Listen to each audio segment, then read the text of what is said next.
O meu Deus é o Deus do impossível. Jeová Jireh, o grande El Shaddai,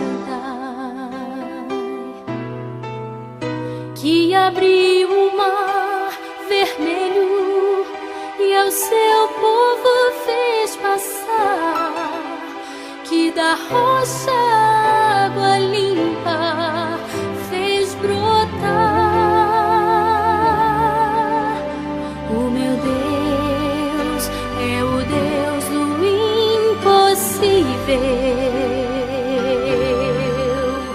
que liberta encarcerados das prisões,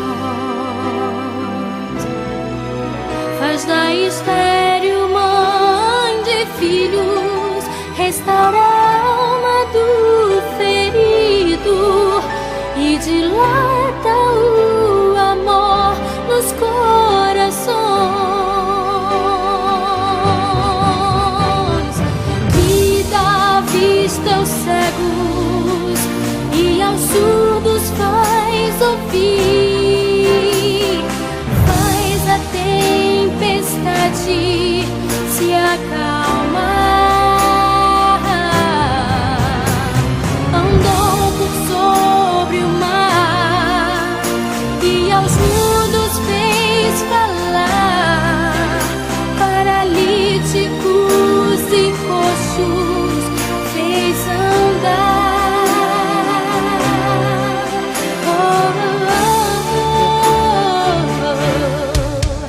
O meu Deus é o Deus do impossível, é o mesmo hoje e sempre há de ser. O meu Deus é o Deus do impossível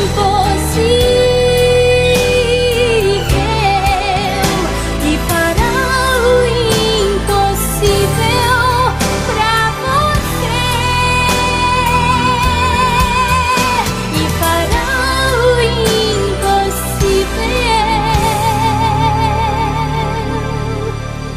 por você.